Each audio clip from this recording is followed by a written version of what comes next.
আসসালামু আলাইকুম ভিউয়ার্স, আশা করি সবাই ভালো আছেন, সুস্থ আছেন। আজ আপনাদের সাথে আমি করোনাকালীন শ্বাসকষ্ট এবং তার প্রতিকার নিয়ে আলাপ করব। আসলে আমরা এখন করোনার মহামারীতে আছি। এই সময়ে আমরা কিভাবে শ্বাসকষ্ট মুক্ত থাকতে পারি, সুস্থ থাকতে পারি, ভালো থাকতে পারি, এটা নিয়ে আলোচনা করব। সাথে থাকুন, সুস্থ থাকুন।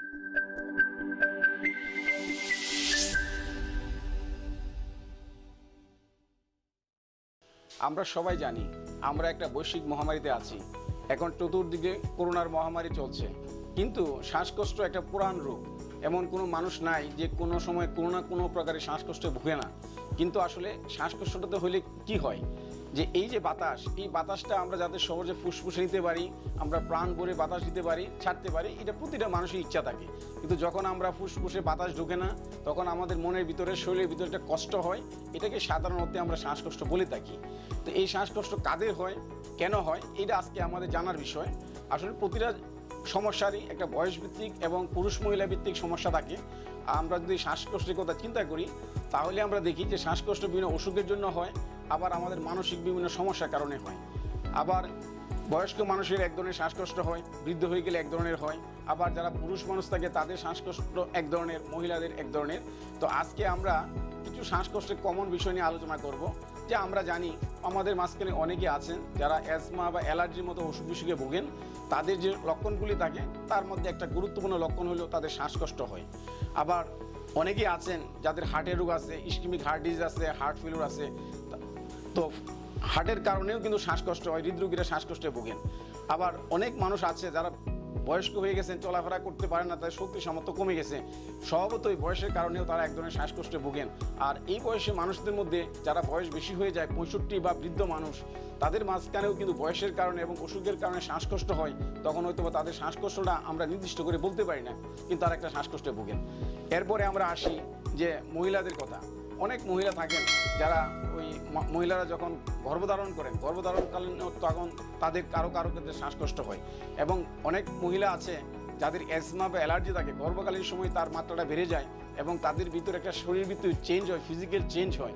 ওই সময়ে কিন্তু অনেকের শ্বাসকষ্ট বেড়ে যায়। আবার আমাদের মাঝখানে আরেকটা গ্রুপ আছে, খুবই কমন গ্রুপ, যারা মনের দিক দিয়ে অনেক দুর্বল, তারা মানসিক পীড়ায় ভোগে। তো ওই ধরনের রোগীরা, তাদের যদি আমরা পরীক্ষা নিরীক্ষা করি তাহলে কোনো কিছু পাওয়া যায় না, কিন্তু তাদের মধ্যে একটা শ্বাসকষ্ট ভোগে এবং সেই শ্বাসকষ্ট তারা একটা শ্বাসকষ্টে বেড়াজারে আবদ্ধ হয়ে যায়।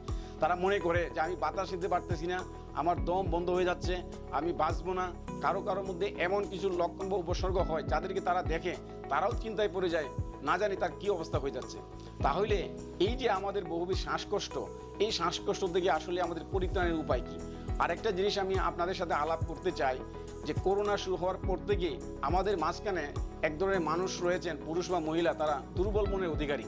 তারা চিন্তা করতে শুরু করেন যে এই যে করোনা আসতেছে, এই করোনাতে অনেক মানুষ মারা যাচ্ছে। সারা পৃথিবীতে যেহেতু একটা বিশাল পৃথিবীতে মানুষ ইনফেক্টেড হচ্ছে, সংখ্যাটা অনেক বেশি, মৃত্যুর সংখ্যাটাও বেশি। তো সেই হিসাবে তারাও তাদের নিজেদের মধ্যে একটা কল্পনার জগৎ তৈরি করে ফেলছে এবং তারা শ্বাসকষ্টে ভোগে। আমার কাছে অনেক আসেন, বিশেষ করে এই গ্রুপটা কারা, যারা মধ্যবয়সী, যারা ভালো চাকরি বাকরি করেন বা কাজকর্ম করতে পারেন। তারা হয়তো বা কেউ হাউসওয়াইফ, কেউ ওয়ার্কিং পারসন, অথবা কেউ বিজনেসম্যান। তারা কি করতেছেন, শ্বাসকষ্টে ভুগতেছেন এবং তারা মনে করতেছেন যে আমার মধ্যে হয়তো করোনা সিমটম দেখা দিয়েছে, শ্বাসকষ্ট হবে। কিন্তু আমরা যখন তাদের সাথে কথা বলি দেখি আসলে তাদের মধ্যে করোনা হয় না, কিন্তু তারা মনের মধ্যে করোনাকে নিয়ে চলাফেরা করতেছেন। আর আরেকটা লক্ষণ নতুন করে দেখা দিয়েছে, যেহেতু করোনা একটা নতুন অসুখ, অনেক মানুষই করোনাতে এফেক্টেড হয়ে গেছেন। করোনা পরবর্তীকালে শ্বাসকষ্ট একটা নতুন অসুখ, এটা আমরা পাচ্ছি, যে এটাকে আমাদের চিকিৎসার ভাষায় এটাকে বলা হয় পালমোনারি ফাইব্রোসিস বা ডিফিউজ প্যারেনকাইমাল লাং ডিজিজ। এটা সত্যিকার একটা রোগ। এই রোগটা সম্পর্কে সারা পৃথিবীতে গবেষণা চলছে, কিছু চিকিৎসা আছে। ভবিষ্যতে কী হবে আমরা হয়তো আরও বলতে পারবো। এখন আমরা আসি এই শ্বাসকষ্টের প্রতিকার কী। আসলে প্রতিকার কথা যেতে হলে আমাদের প্রত্যেকটা জিনিসের কারণ ধরে আগাইতে হবে। আমরা যদি অ্যাজমা বা অ্যালার্জিজনিত শ্বাসকষ্ট কথা চিন্তা ভাবনা করি, তাহলে আমরা জানি যে এটা আমাদেরকে পরিবেশগত এবং যার একটা বংশক্রমিক রোগ, বংশের উপরে কোনো প্রতিকার নাই।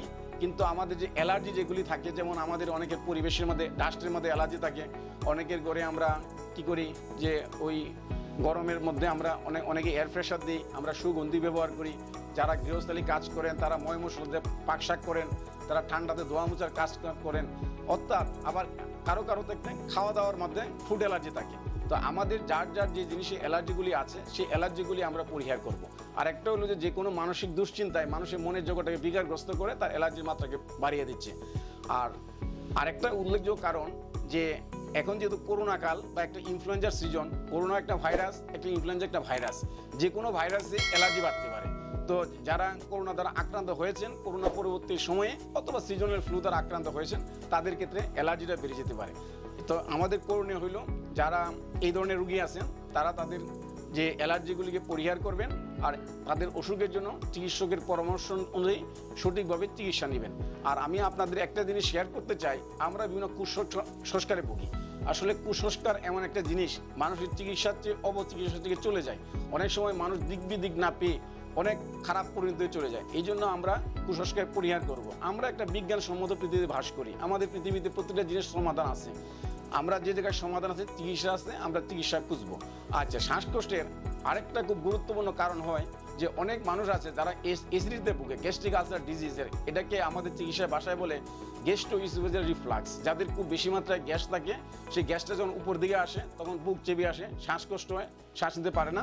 ওই ধরনের রোগীদের ক্ষেত্রেও তাদের চিকিৎসা করা দরকার।